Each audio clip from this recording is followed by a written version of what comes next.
showtime. She's having a timeout. Oh, you know I can't resist those eyes. Go on, do your show.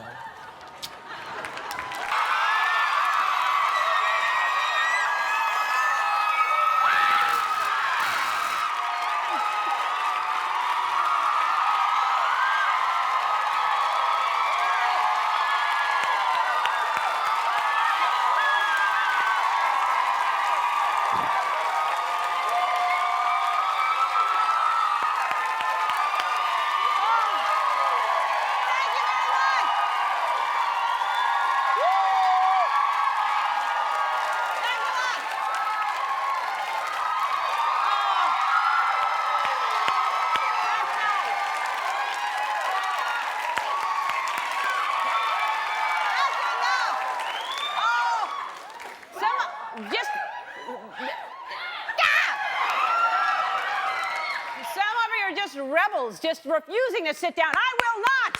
I won't do it. Oh, thanks. Back at you. Someone's begging me to and can't let you down. All right. Well, thanks for being here, and thanks everybody in the Riff Raff room. And I'm.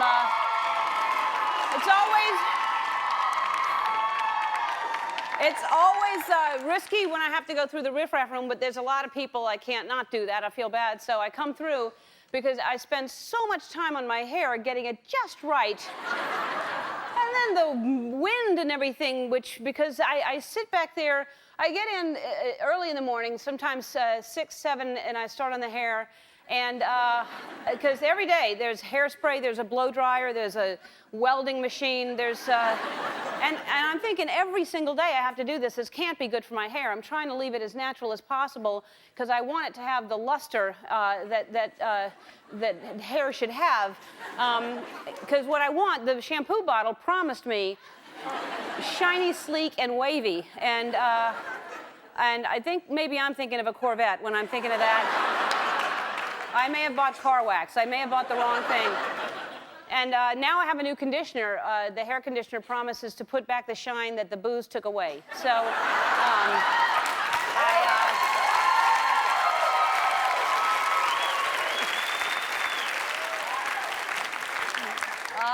I tried, you know, I really do, because every day with this much stuff, that product and heat that goes on my hair, I try different shampoos and hair conditioners.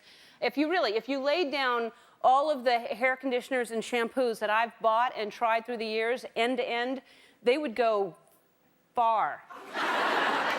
And then I started thinking, what if I stacked them instead of laid them down? How high they would go. Or if I put them in a circle and just kept spreading them out, they would be round and circular.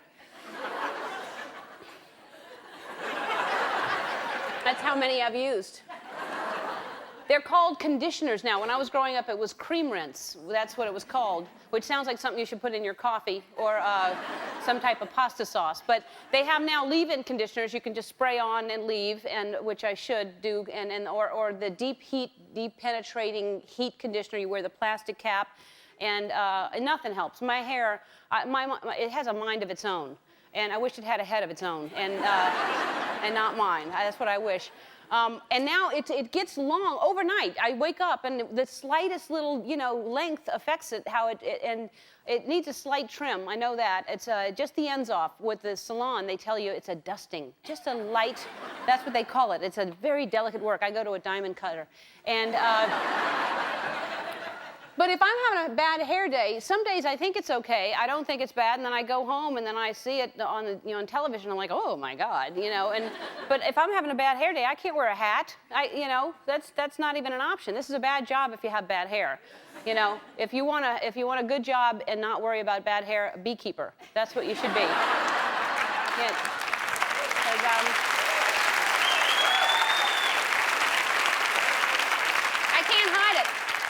I was looking at some old reruns the other day. We have to look through for different reasons, and so I just want to share with you. This is what brought this to mind that I wanted to talk about today.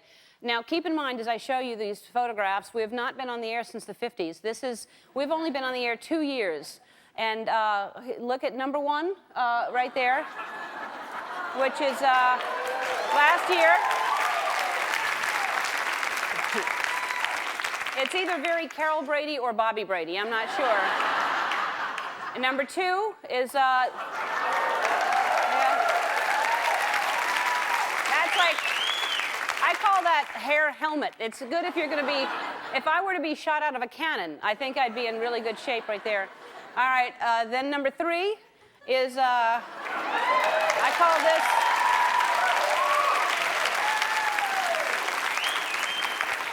is the magic carpet ride. This hair, it screams whoosh. And this, of course, is, oh, that's very recent. That's probably last week or something like that. And this is me now. So it's not that different. I'm sure I'll be making fun of this hair in the future, too. I'll just add this, and we'll just keep making a collection, a montage of my hair. But anyway, I try to make it look natural so that when I dance, it doesn't really get messed up. Let's see what happens.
Is it all right?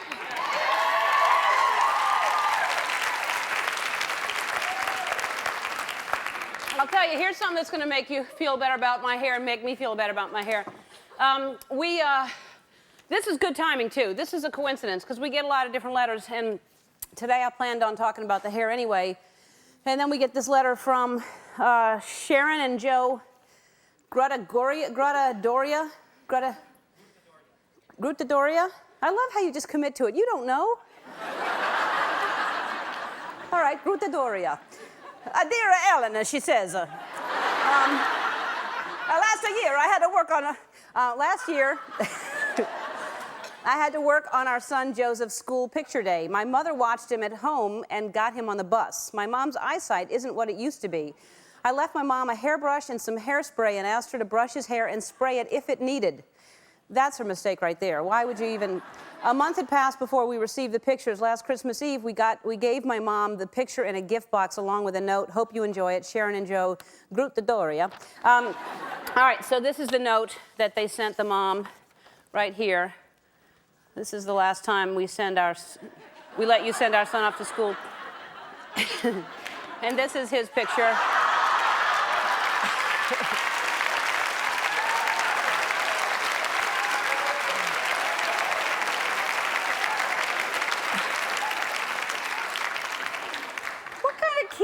What is he, like 5 or 7?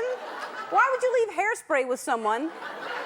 Oh, anyway, Joseph, don't feel bad. I had that same hairdo about 1.5 years ago. But who cares what hair looks like today? We have a great show. On the show today, he's been called the sexiest man alive, the most powerful man in Hollywood, and I'm going to call him Mel. Mel Gibson is here. Mel's here.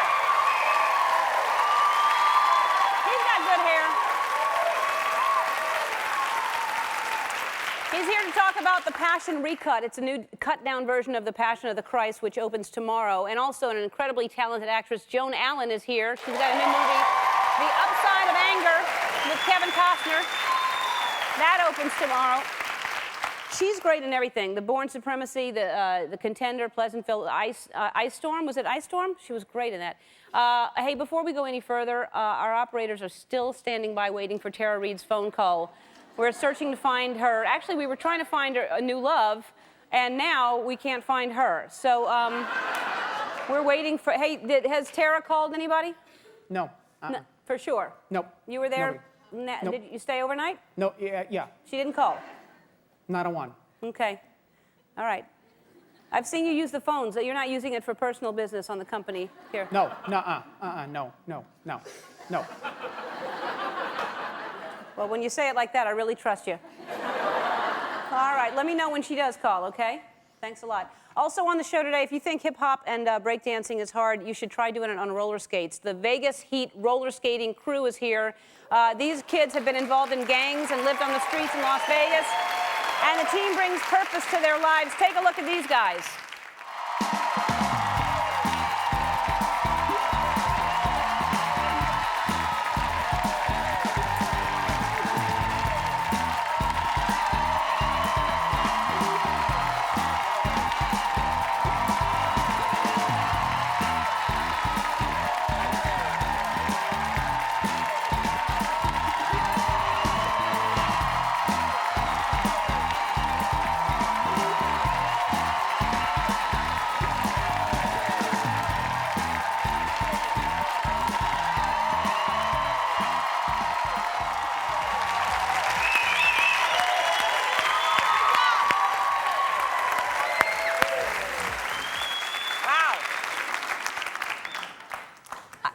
They were going to clear that whole table. I thought she's going to go flying off his shoulders. They're going to come back and skate a little bit later in the show. And like I said, they were in gangs. This is amazing what they're all of a sudden what they're doing. Hey, it's time for my new favorite segment, Dance With Me.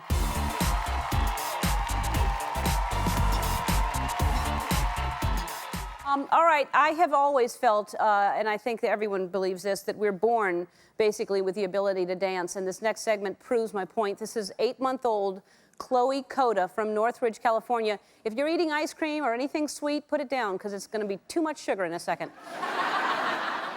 Too cute. All right, look at her.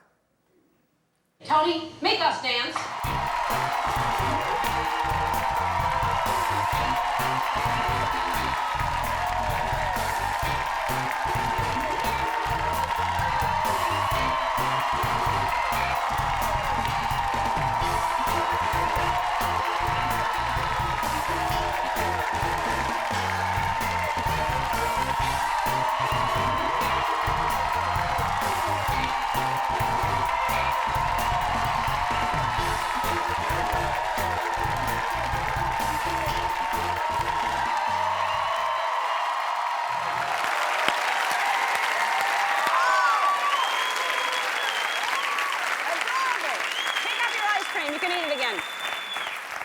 She's river dancing, the little girl. How adorable.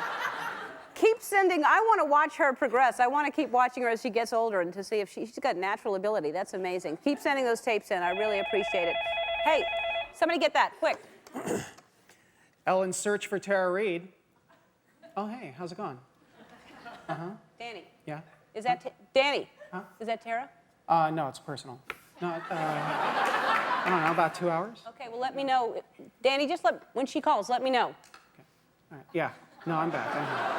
Okay. You know. All right. Cool. Thanks a lot. Hey, don't go away. When we come back, Mel Gibson's going to be sitting right here. From Lethal Weapon to Braveheart, our first guest is one of the biggest movie stars in the world. Please welcome the Academy Award-winning Mel Gibson.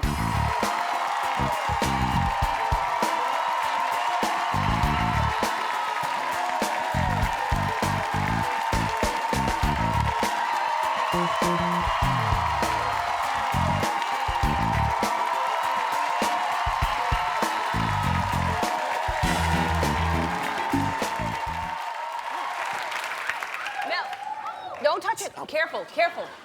Mel just said no dancing. He was disappointed that you didn't dance for him. I said, I guarantee if he asks somebody to dance, they'll get up and dance in a second. Yeah, sure.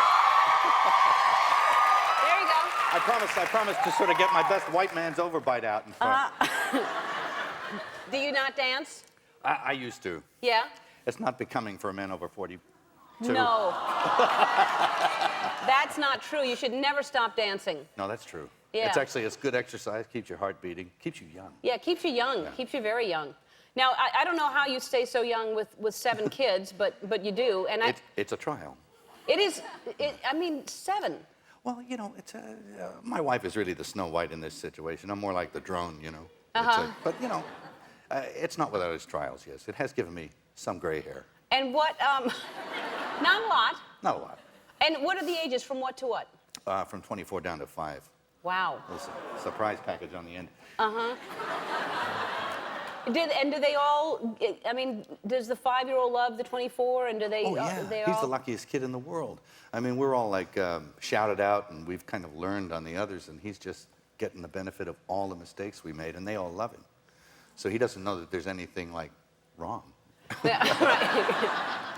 And you probably, because they always say, and especially by the time you get to 7, you don't even watch if he's running in the road or anything, probably. You're just... No, actually, we do things that... actually, one of my sons actually makes films on video and edits them and actually has accident films with him in it. Of course, he doesn't actually get hurt.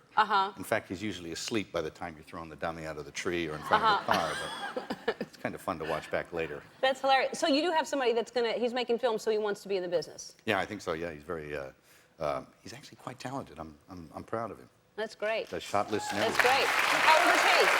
He's 17. Oh, wow. And he's here? Oh, yeah. In the States? Everybody's here. Yeah.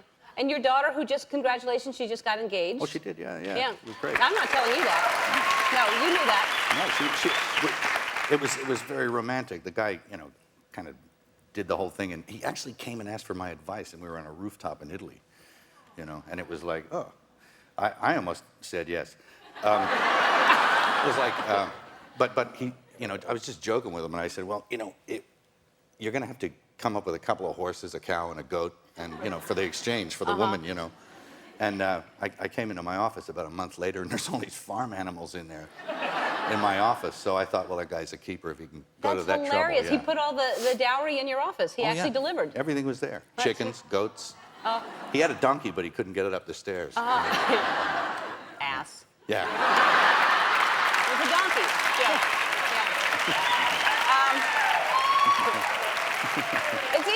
It's either really clever or he really thought you wanted a dowry, and that's scary, that he actually was exchanging for... No, he's not a Neanderthal type. He's actually quite evolved. Yeah.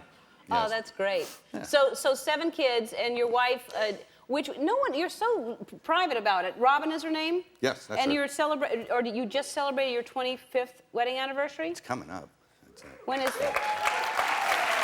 And what will you do to celebrate? Wow. Do you have plans? 25, that's big. I don't, but I usually like to sort of keep things close to my chest and surprise myself. Because I'm part of this too. That's a good idea. It's partly her responsibility. Why doesn't she surprise me? There you go. Well, maybe she is. And then you want to have something to kind of go, and I have this too. Yeah, sure. Now, will you be on your island for your anniversary? I hope so. You bought an island. I did, yeah. I mean, that's because probably you have to when you have that big of a family. Well, there's so many germs, you know, it's like quarantine is important for those, you know. Yeah. That's pretty cool to have your own island. It is. It's I think I'm going to call it Melville. Yeah. Print You my own can. currency, have passports, you know. Yeah. You can call it anything you want. So when your family goes there, if it's a private island, it's yours and your family. And is it big? How big is it? How many? Oh, it's just a little old thing. It's just a little lump of Just dirt. a little island. Yeah. A couple of miles. Couple of miles. All right. Well, we got you gifts for when your Island family package. goes. I bought you some gifts too. All right. Look here. This is your bag.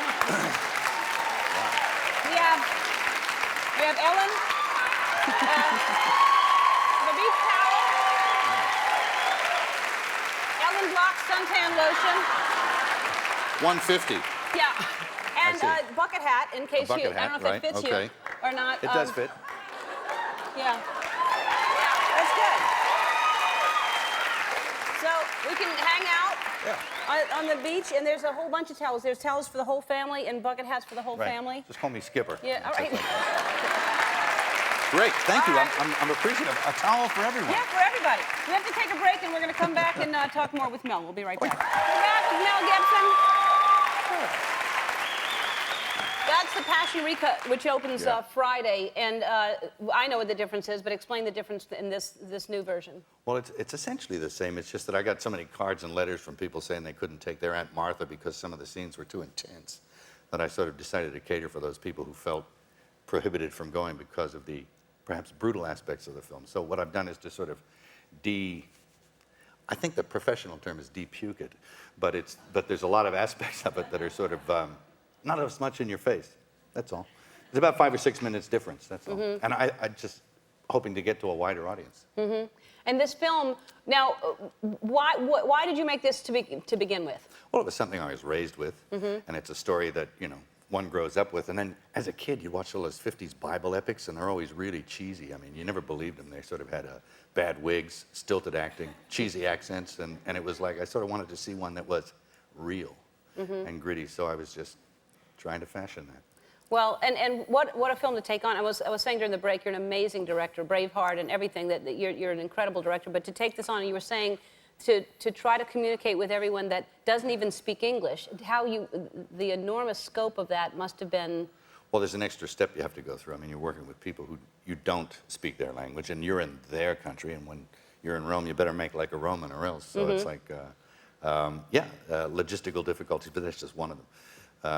Yeah, tough one. Yeah. Tough one, yeah. And then, were you surprised? I mean, how can you answer this question? But by the enormous success of the film, did you?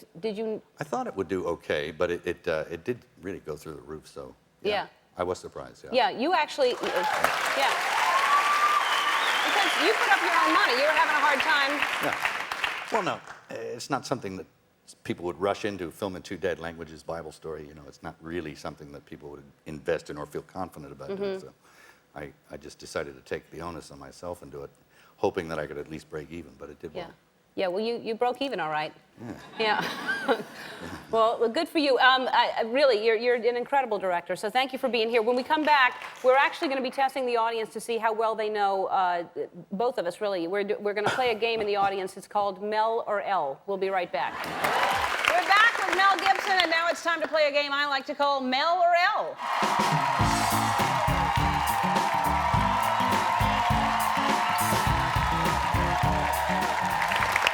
Some lucky audience members to see how much they know about Mel and me. Here's how it works. Mel and I take turns saying facts about each other. The contestants will have to guess if we're talking about Mel or L. It sounds easy. All right, please stand. You're the first contestant, correct? Yes. What is your name? Samantha. Hello, Samantha. This is Mel. That's Samantha. Samantha from Australia. Oh, wow. What part of Australia? Adelaide. Oh, there you go. You know South where that is? Australia. Yeah, I've been there. Yeah. I lived there for about a year. I know. I used to live in Sterling. So Do we have children together or something? this is better than the game. I don't know. All right, well, so you already know stuff about Mel, obviously. What do you do? Yes. Do you live there still? I live in Atlanta. Uh-huh. I'm What a do you- flight attendant. I see. For which airline? Airtran Airways. Uh-huh. You may be flying him to his island. You never know. I hope so. Uh-huh. Yeah. Private charter. All right, Try that let's go. It's this is the first question. Mel or L? Born in Pittsfield, New York. Mel. You're right. Correct. Once sold vacuum cleaners door to door. L. Don't cheat. All right. Once worked at an orange juice factory. Mel. Yes. All right. You won a Nikon Coolpix 5200 digital camera. Thank you so much. Nice meeting you. All right. Here we go. Thank you, Samantha. Stand up, please. And you are contestant number 2. What is your name? Jennifer, Jennifer from Redondo Beach. Redondo Beach. And this is Mel Gibson right here. Hello. Hey, how are you? Mel and L. And you're gonna read read this one. What do you do there, by the way? Actually, I'm a student at UCLA. Studying to be what? Psychologist. Great. All right. So we'll be careful. Yeah. We seem okay so far, though, right? I think we all right? You're good. Good. Okay. Mel or L? once voted People Magazine's sexiest person alive in 1985. Mel. 1985. Correct. I was second, but go ahead. Mel or Elle once worked as a paralegal. L. Yes.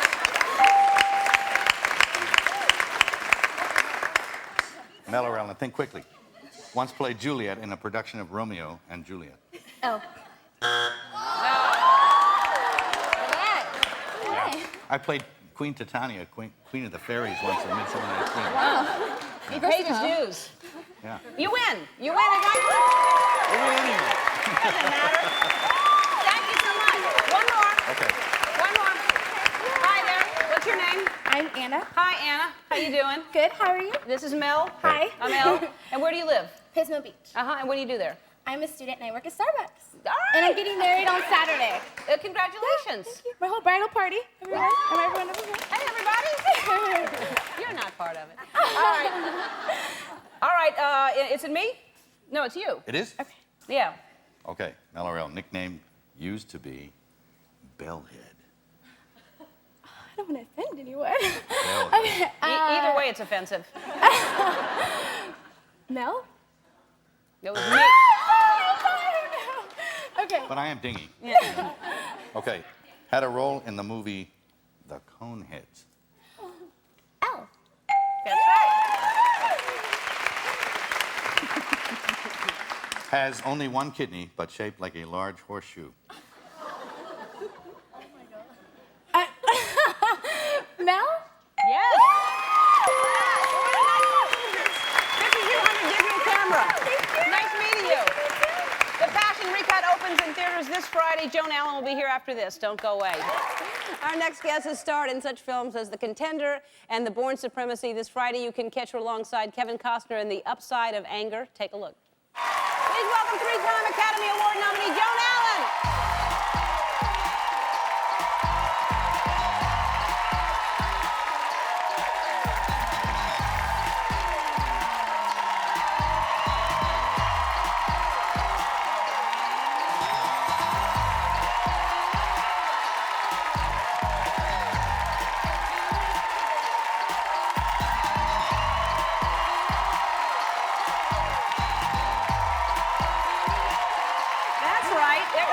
It should always start with a little dance. It's mandatory, I think. It usually I think is. it should be, And then yes. people won't even come on the show sometimes because they're scared I'm going to make them dance.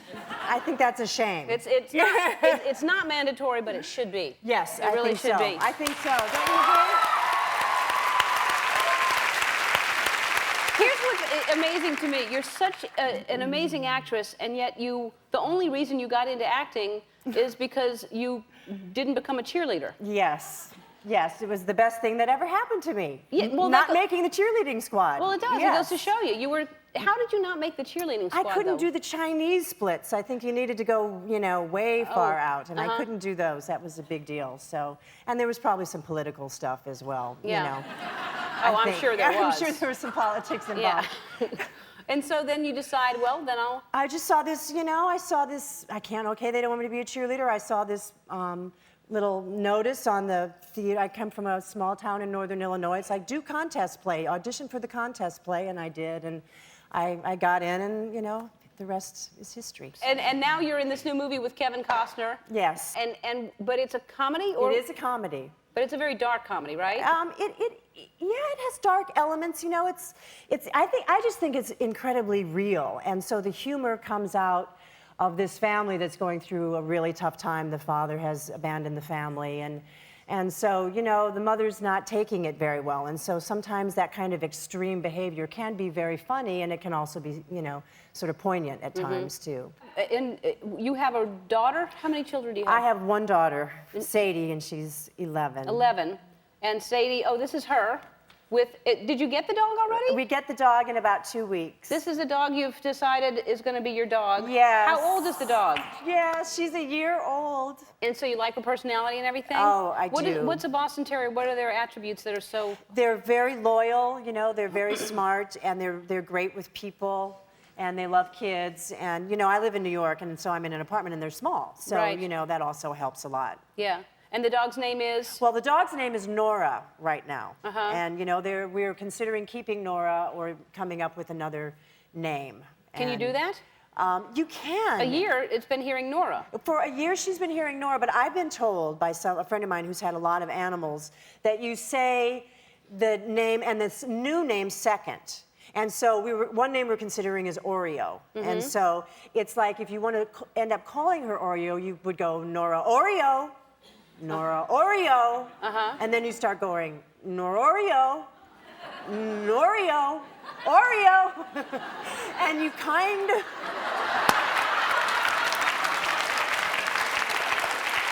I don't know if it would work with humans, but he said it would work with dogs. I don't know.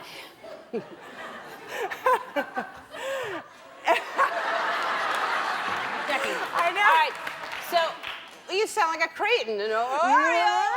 No, it's a lot of work for a dog. It's a lot of work. Yeah. You know, and it's if we go with Malamar, you know, then we're in real Oh, trouble. God, that's going to take forever to get Nora to that. Malamar, I know we'll No, never I get had to heard it. that it was Nora, and then it was maybe going to be Oreo. Yes. Right? Yes. So we got you a little, gift You did? for the dog, which comes. Bring the gift out. Oh. And here it is right here. And let's walk over here for a second. And I'll show you what you can do is, since that might not work out, you take that off, and then you go, Norio, right? And then you can change it if you want to Oreo. And if you get sick of that, you just put on there, hey you. Hey, you, get it. Yeah. And that's your doghouse. The Upside of Anger and Off the Map are in select theaters tomorrow. We'll be right back with the Vegas Heat Roller Skating Crew. Don't go away. Our next guest entertained crowds across the country with the... Ellen's search for Tara Reid. Tara, hi. How's it going? That's great, No, Danny. this is Danny. Danny, Hi. Huh? I want to talk to her. Oh, hold on one second, Tara. I'm going to transfer. It's really Tara. Yes. You promise. Yes. Here she comes. Tara? Yeah. Hey, it's Ellen. Hi, Alan. How you doing? Well, I'm all right. How are you doing? I'm doing good. All right. It's taken long enough for you to call. Where have you been? Well, I went away for a little while. I first I had the flu for like a week, but then I was in Miami. I just came back from there. Yeah. I All went right. for the race car driver, thing. But you were in Miami. Yeah. The show airs there. I know, but I was watching the race cars. Like I had to put the red flag down and the green flag for them to go. So I was in the stands. All right. And then you know I always watch you. Are you kidding me? When I was in Miami, everywhere I went, they're like, so did you meet the guy yet? What about this? What about that? They're like, are you really going to meet him? They're like, the guy from Today Show is so cute. Like, everyone's talking about it. It's so Really? funny. Everyone, yeah. Have you seen the guys that we're talking about that we think are right for you? I saw the guy who drives the ambulance, and I saw the blonde guy who plays the guitar, and the Good Morning guy. Those are the three guys I've seen. Okay. Well, and what are you thinking so far? I think they're all really cute. They all seem really sweet.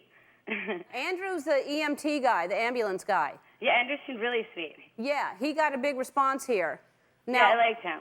Okay, so Except I watched you. You were right. I think the person in the back I felt bad for. yeah, well, if there was somebody in the back, I'm not sure there was.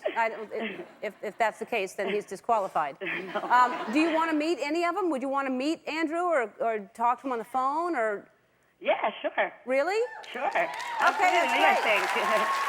I can't tell you. I mean, everybody's very excited about this, and here we were serious. We set this whole thing up when you were on here, and we have been. We held up our end of the bargain. You said if you end up with one of these guys, you promise to get married on the show. I did say that. If I do, it will happen. Okay. Now, we're not going to give your number out on the air right now, That's but probably a good idea. because then you're really inundated. But this is the number. I'm going to actually put you on hold, and you can leave a number so we can call you and set this up. Right? Okay, great. That'd be great. Okay. So far, who do you want to meet? Is it Andrew and somebody else, or just Andrew, or? I would say the guy from when Katie and all them helped him out, the Good Morning America, that one. Dan? The early show, yeah. Uh-huh. Him and the ambulance guy. And Andrew. Yeah. All right. And what about Zach, who pretended to play guitar but didn't? I didn't know because we didn't really know if he could play guitar. But Yeah. I thought maybe he was kind of doing it because it's sexy to have a guy play guitar, but he never even hit one string. All right. Well, and he also took his shirt off. He was trying to. Yeah, I saw that too. Yeah. All right. Well, so we'll fix it up, and I don't know how we're going to arrange it. Maybe we'll send somebody on a date with you and videotape it, and we'll. This is so much fun. It is fun. It is. I heard that you're getting hit on all the time now too. It's crazy. It's unbelievable. They're like, if you go out with me, can I be on Ellen? It's the funniest thing I've ever heard. Everyone's like, can I meet Ellen? I'm like, oh no, watch this. All right. Well, I'm telling you, let us be the judge. I don't trust your judgment right now, so let us decide who the guy's going to be once you date him. Okay? You got it, definitely. Tara, don't be a stranger. We're sitting here with phones waiting, standing I love by. you guys. Thank God you called. I love you guys. All right. We love you too, Tara. Bye, everybody. Bye, Ellen. Thanks for everything. All right. See you later. Okay, take Bye. care. We'll be right back with the Vegas Heat roller skating crew. Don't go away. I want to thank Mel Gibson, Joan Allen, and Tara Reid for calling in tomorrow. Barry Manilow and Maria Bello will be here. Here they are again, the Vegas Heat roller skating crew. See you tomorrow. Bye-bye.